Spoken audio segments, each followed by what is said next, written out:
الحمد للہ نحمده ونصلي على رسوله الكريم اما بعد رب اشرح لي صدري ويسر لي امري واحلل عقدة من لساني يفقهوا قولي آمین۔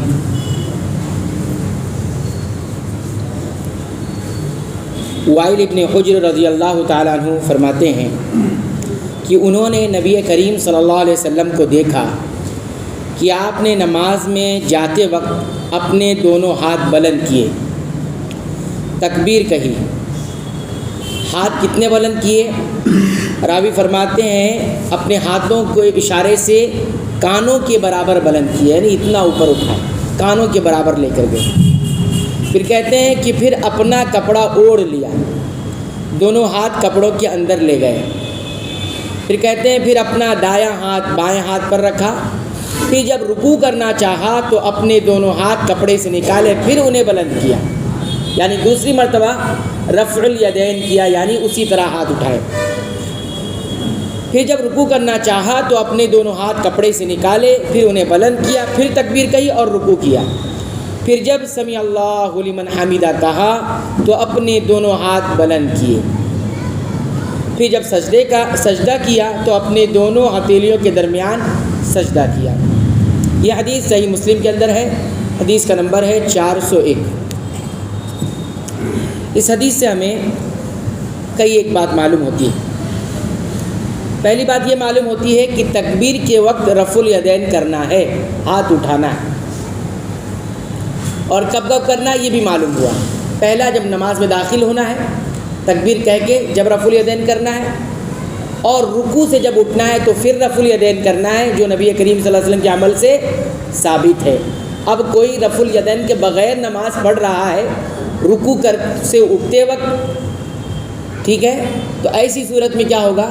وہ سنت رسول کے مطابق نماز نہیں پڑھ رہا ہے۔ اسی طرح کتنا اوپر ہاتھ اٹھانا ہے وہ بھی بتایا گیا، اور اس کی تفصیل پچھلے درس میں ذکر کر دی گئی۔ یہاں پر بتایا راوی نے ہاتھ بلند کر کے کہ کانوں کے برابر لے آیا، کانوں کے برابر لے آئے، تو اتنا اوپر بھی اٹھایا جا سکتا ہے، کندھوں کے برابر بھی رکھا جا سکتا ہے، یعنی سامنے رہنا چاہیے۔ پھر تیسری بات یہ معلوم ہوئی کہ نماز کے دوران لباس وغیرہ اگر ترتیب اس کی بگڑ جائے تو ایسی صورت میں اسے درست بھی کیا جا سکتا ہے۔ یہ اس وقت کی بات ہے جب نبی کریم صلی اللہ علیہ وسلم سردی سے بچنے کے لیے چادر وغیرہ اوڑھے رہتے، تو ایسی صورت میں کیا کرتے تھے؟ رفع الیدین کرنے کے لیے اپنی چادر سے ہاتھ باہر نکالتے تھے، اور پھر نیت باندھنے کے لیے کپڑے پھر صحیح کر کے اندر ہاتھ کر لیا کرتے تھے۔ تو اتنی حرکت کی جا سکتی ہے جس سے ضرورت پوری ہو جائے۔ تو یہ نبی کریم صلی اللہ علیہ وسلم کے لباس کو، جیسے صحابی نے فرمایا ثم التحف بثوبه، اپنے کپڑے میں ہاتھوں کو چھپا لیا اور پھر کیا ہے کپڑے کو اوڑھ بھی لیا، ہے نا، جو چادر آپ صلی اللہ علیہ وسلم نے اوڑھی ہوا۔ تو یہ تیسری بات معلوم۔ چوتھی بات یہ معلوم ہوئی کہ ہاتھوں کی پوزیشن کیسی ہوگی؟ دائیں ہاتھ بائیں ہاتھ کے اوپر رکھیں گے۔ تو جو لوگ بغیر نیت باندھے ہاتھ باندھے نماز پڑھتے ہیں ان کی اس طریقے کو رسول اکرم صلی اللہ علیہ وسلم کے مطابق نہیں کہا جائے گا، نہیں کہا جائے گا۔ ہاں وہ اپنے امام کے مطابق کرے تو یہ کہا جا سکتا ہے کہ آپ اپنے امام کے مطابق کر رہے ہیں، لیکن اماموں کے امام کے مطابق آپ نہیں کر رہے ہیں۔ یہ چوتھی بات ہوگی۔ پانچویں بات یہ بات معلوم ہوئی کہ رکوع اور قومہ، یعنی رکوع کے بعد جو کھڑے ہوتے ہیں، تو رکوع جاتے وقت بھی ہمیں رفع الیدین کرنا ہے، جیسا کہ رسول اکرم صلی اللہ علیہ وسلم کا عمل بتایا گیا، صحابی نے ذکر کیا۔ اور رکوع سے پھر جب اٹھنا ہے تو بھی رفع الیدین، سمجھ میں آ رہا ہے، دونوں ہاتھ کو کانوں کے برابر یا کندھے کے برابر اٹھانا ہے۔ یہ پانچویں بات معلوم ہوئی۔ ایک چھٹی بات جو اس حدیث سے ہمیں معلوم ہوئی وہ کیا ہے؟ سجدہ کیسے کرنا ہے۔ تو سجدے میں ہمارے ہاتھ کی پوزیشن کیسے رہے گی؟ ہمارے دونوں ہتھولیوں کے درمیان ہمارا سر رہے گا، ٹھیک، یہ سمجھیے آپ بات۔ تو جس طرح ہم رفع الیدین کرتے وقت، ہاتھ اٹھاتے وقت ہاتھ جتنا اٹھاتے ہیں اتنا ہی تھوڑا سا زیادہ بڑھا کر آپ جو ہے ہلکا سا، تاکہ ہمارا سر کس کے؟ ان دونوں ہاتھوں کے درمیان میں آ جائے، ٹھیک ہے، یہ بات یاد رکھیں۔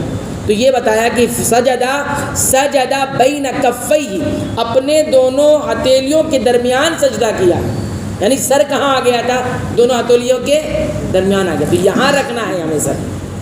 اچھا، کچھ لوگ سمٹ کر سجدہ کرتے ہیں، خواتین تو کرتی ہیں لیکن مرد حضرات میں بھی کچھ ایک دم سمٹ کے سجدہ کرتے ہیں، ان کا ہاتھ یہاں رہتا ہے۔ یاد رکھیں سجدے میں ہر ہڈی اپنے سے جدا رہے گی، یہ بازو یہاں نہیں لگ سکتا، یہ پیٹ رانوں میں نہیں لگ سکتا، یہ ران اس جو ہے یہ ہماری جو یہ والا حصہ ہے اس میں نہیں لگ سکتا، سب سے الگ الگ رہے گی۔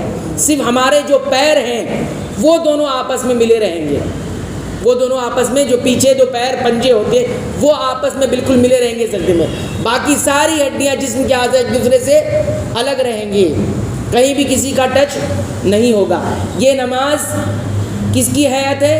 یہ مردوں کی بھی یہی ہے اور خواتین کی بھی یہی ہے، یہ بھی یاد رکھیں۔ کچھ لوگ مردوں کی نماز خواتین کی نماز الگ کرتے ہیں، ان کے پاس کوئی دلیل نہیں، سنت رسول اللہ سے ایک بھی دلیل ہے ہی نہیں کہ مردوں کی نماز الگ ہے اور خواتین کی نماز الگ۔ ہاں، پردے کے احکامات الگ ہیں، مردوں کا نماز میں جو سطر ہے کتنا چھپانا ہے وہ الگ ہے، اور خواتین کا نماز میں پردہ کتنا کرنا ہے وہ الگ ہے۔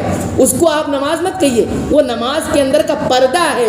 نماز کی جو حیات ہے اس میں مرد اور خاتون میں کوئی فرق نہیں ہے، رسول اکرم صلی اللہ علیہ وسلم ثابت نہیں ہے، کسی صحابی سے بھی ثابت نہیں ہے۔ تو بہرحال یہ بات ہے۔ ایک اور بات اہم جو کہنی ہے وہ یہ ہے کہ نبی کریم صلی اللہ علیہ وسلم جب رکوع سے اٹھتے، فرکع رکوع کرتے تو کیا کہتے؟ سمیع اللہ لمن حمدہ۔ کوئی مجھے اس کا مطلب بتائے گا کہ سمیع اللہ لمن حمدہ کا مطلب کیا ہوتا ہے؟ کتنے سال ہو گئے نماز پڑھتے پڑھتے ہم؟ ہاں، سمیع اللہ لمن حمدہ کا مطلب کیا ہے معلوم ہے؟ کیا کہتے ہیں ہم لوگ؟ تو سمیع اللہ لمن حمدہ کا مطلب ہوتا ہے اللہ نے سن لیا اس کی جس نے اس کی تعریف بیان کی، اللہ نے سن لیا اس کی جس نے اس کی تعریف بیان کی۔ دیکھیے جب امام یہ کہتا ہے سمیع اللہ لمن حمدہ تو پیچھے پڑھنے والے کیا کہیں گے؟ ربنا ولک الحمد، یا جو بھی دعا آپ کو سکھائی گئی ہے وہ دعا۔ جب امام کہتا تو علماء نے کہا کہ جب امام کہتا ہے سمیع اللہ لمن حمدہ تو دراصل یہ امام کی دعا ہوتی ہے مقتدیوں کے لیے۔ کیا ہوتی ہے؟ امام کی طرف سے دعا ہوتی ہے مقتدیوں کے حق میں۔ کیا دعا ہوتی ہے؟ سمیع اللہ، اے اللہ سن لے، لمن حمدہ، ان لوگوں کی جس نے تیری تعریف کی ہے۔ ٹھیک ہے، ایک معنی یہ ہے کہ یہ دعائیہ کلمہ ہے، اس لیے پیچھے مقتدی کیا کہیں گے؟ ربنا ولک الحمد، اے ہمارے پروردگار تیرے لیے تمام تعریف ہے۔ ٹھیک ہے، اس لیے تو کہہ رہے ہیں سمیع اللہ لمن حمدہ، سن لے ان کی کہ جس نے تیری تعریف کی ہے۔ یہ امام دعا کر رہا ہے کس کے حق میں؟ مقتدیوں کے حق میں، اور مقتدی فوراً کہیں گے ربنا ولک الحمد، کہ اللہ تیرے لیے تعریف ہے۔ اب یہاں دعا کس لیے کی تھی؟ اے اللہ سن لے اس کی جس نے تیری تعریف کی، اور مقتدی فوراً کیا کہہ رہے ہیں؟ ربنا ولک الحمد، اے اللہ، اے ہمارے رب تیرے لیے ہی تعریف ہے۔ دیکھیے کتنی پیاری نماز ہے ہماری، کہ ایک مقتدیوں کے لیے دعا ہوتی ہے۔ جو نماز نہیں پڑھ رہے وہ دعا سے محروم ہے کہ دعا پا لیا انہوں نے، دعا سے محروم ہو گئے۔ اور مقتدی جب کہتا ہے سمیع اللہ لمن حمدہ، ہے نا، اکیلے پڑھتا ہے تو کہتا ہے نا، اکیلے پڑھتا ہے، سنت پڑھتا ہے، نفل پڑھتا ہے تو کہتا ہے، تو اس کا ایک معنی یہ ہے کہ یہ اظہار اللہ کی قدرت کا ہوتا ہے کہ اللہ سنتا ہے اس کی جو اس کی تعریف کرتا ہے۔ ٹھیک ہے، تو بہرحال چند ایک مسائل تھی جو اس حدیث سے ہمیں معلوم ہوتے ہیں۔ ہمارا سلسلہ چل رہا تھا کہ تکبیر تحریمہ جو ہے یعنی پہلی تکبیر یہ نماز کا رکن ہے۔ رکن کا مطلب یہ ہوتا ہے اگر اس کو جان بوجھ کر، نہ جانتے ہوئے، بھول کر چھوڑ دیا کسی نے نماز ہوتی نہیں ہے، نماز دہرانی پڑے گی۔ نماز کیا کرنی پڑے گی؟ دہرانی پڑے گی۔ یہ پہلی تکبیر کا مقام۔ جب بھی آپ دیکھیں گے نبی کریم صلی اللہ علیہ وسلم نماز شروع کر رہے ہیں کبرا، تکبیر کہتے ہی کہتے ہیں۔ تو جو نبی کریم صلی اللہ علیہ وسلم سے مسلسل اور دوام کے ساتھ عمل ثابت ہو جاتا ہے وہ کیا کہلاتا ہے؟ رکن کہلاتا ہے۔ لہٰذا اس پر دھیان دینے کی ضرورت ہے کہ تکبیر تحریمہ جو پہلی تکبیر نماز کے اندر داخل ہونے کے لیے ہوتی ہے وہ تکبیر رکن ہے نماز کا۔ اس کو کہے بغیر اگر کوئی نماز میں داخل ہوا اس کی نماز نہیں ہوگی، دہرانا پڑے گا۔ چاہے بھول کر، چاہے جان بوجھ کر، اور چاہے نہ جانتے ہوئے، ٹھیک، اس کی نماز کو دوہرانا پڑے گا۔ اب اگر کسی سے ایسا ہوا ہے تو کیا کرے گا وہ؟ اگر زیادہ ہوا ہے تو خوب توبہ اور استغفار کرے گا اور خوب نیکیاں کرے گا، اور نماز کے بعد مسلسل بیٹھے گا، نماز پڑھنے کے بعد ذکر و اذکار کے لیے بیٹھے گا تاکہ فرشتے اس کے حق میں اس کی مغفرت کی دعائیں کریں، ٹھیک ہے؟ اور بھاگے گا تو پھر وہ دعا سے بھی محروم ہو جائے گا، نماز پڑھ کے فوراً بھاگے گا تو اس دعا سے بھی محروم ہو جائے گا۔ پہلے آئے تاکہ فرشتوں کی دعاؤں اس سے ملتی رہے، اور دیر سے جائے، بیٹھا رہے اپنی جگہ پر، نہ کسی سے بات کرے نہ وضو ٹوٹے، نہ کسی سے بات کرے نہ وضو ٹوٹے۔ تو جب تک اپنی حالت میں بیٹھا رہے گا کیا ہوگا؟ فرشتے اس کے حق میں دعائیں کرتے رہے، اللہ اس پر رحم فرما دے، اس کی گناہ بخش دے۔ فرشتوں کی دعائیں لینا بھی ضروری ہے، ٹھیک ہے؟ ادھر ادھر دعائیں کراتے نہیں پھریے، ٹھیک ہے؟ اچھی چیز ہے، لیکن کچھ عمل بھی ایسا کیجئے جو فرشتوں کی دعائیں ہم سب کو ملے، ہم حقدار بنیں۔ تو فرشتے کی دعائیں قبول ہوگی کہ نہیں ہوگی؟ ہوگی۔ ان کو اللہ تعالیٰ نے رکھا ہی اس لیے کہ وہ مومن کے حق میں دعائیں کرے اور اللہ ان کی دعائیں قبول کرے۔ بہرحال تو یہ باتیں تھیں جو ذکر کر دی۔ اللہ تعالیٰ سے دعا کرتے رب العالمین ہمیں سنت کے مطابق نماز کو ادا کرنے کی توفیق عطا فرما، آمین۔